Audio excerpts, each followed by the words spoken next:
meals and meals used in general sense. Whenever you're talking about meals, generally talking about them, so don't use a definite article before them. For example, when do you take breakfast? So it's a general question about breakfast. That's why we haven't used definite article the, or we haven't used indefinite. We never use it, you see, indefinite article before breakfast. But sometimes we do, but that is another case, and inshallah I'll explain later. Another example, what time do you take lunch? So you're generally talking about lunch, the time you take lunch, so that's why we haven't used the before lunch. But if you talk about a specific meal, then you will use the before it. For example, the lunch I had yesterday was very delicious. So you're not talking about lunch generally, you're not talking about it, you're talking about a particular lunch that you had yesterday. So that makes lunch particular, so you have to use the before lunch. The lunch I had yesterday was very delicious. Likewise, the dinner I had at your house last week was very spicy. So you're not talking about dinner in general, you're talking about dinner, particular dinner, the dinner you had, the dinner I had at your house last week, right? So whenever you're talking about meals, particularly talking about them, so that would make them particular, and you'll have to use definite article the before them. Before languages, never ever use definite article or indefinite article before the names of languages. For example, Urdu, don't say the Urdu, simply say Urdu. The English, don't say the English, simply say English. The Punjabi, don't say the Punjabi, just say Punjabi. So whenever you are naming a language, whenever you say the name of a language, so don't use the before the name, okay? Like Urdu, English, Punjabi. Before names of relations, for example, father, mother, aunt, uncle. So for example, if your father arrives home and you inform your mother, so what would you say? The father has arrived or father has arrived? You should say father has arrived, because before the names of relations we do not use definite article. Likewise, if your mother is in kitchen and you want to you want to tell your father if your mother is in kitchen or somewhere else, so you would say mother is in the kitchen. You would not say the mother is in the kitchen. Remember, don't use the definite article before names of relations. Before school, college, church, bed, table, hospital, market, prison. These places like school, college, and objects like bed and table, when you visit or use these places or objects for their primary purpose, don't use definite article before them. Remember, whenever you're talking about school or a college or church or bed or table or hospital, when you're talking about their primary purpose, right, when you are using them in your sentence and you are discussing primary purpose, so you will not use definite article the before them.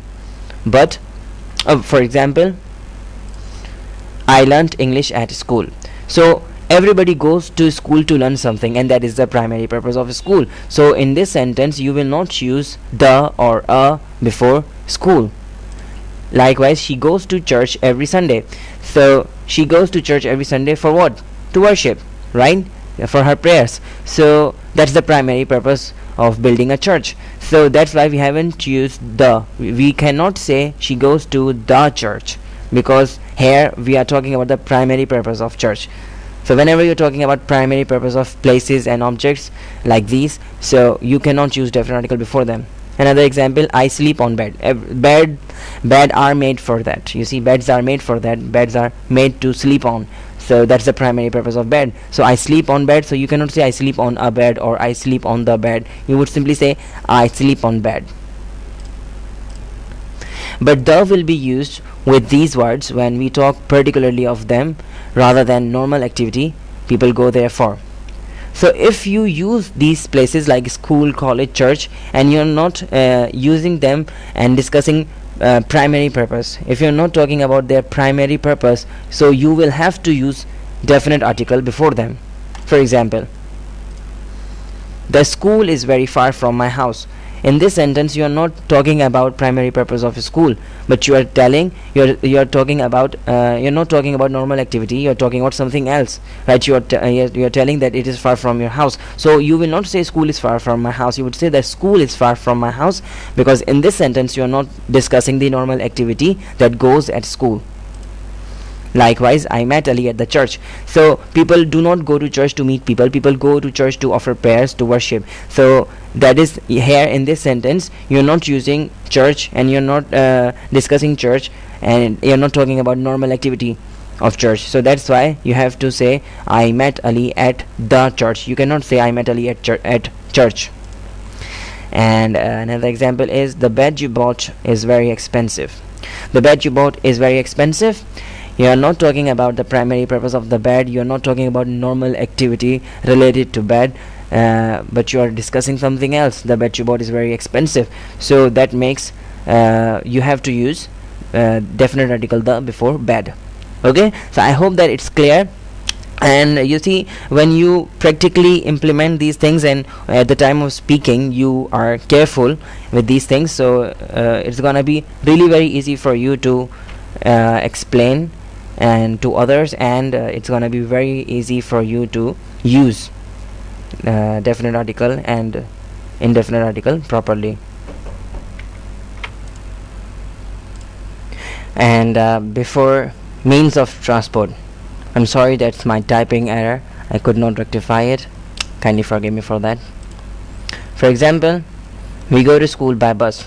So whenever you're talking about means of transport or modes of transport, so do not use any article before them. Don't say we go to school by a bus or by the bus, right? Just say by bus.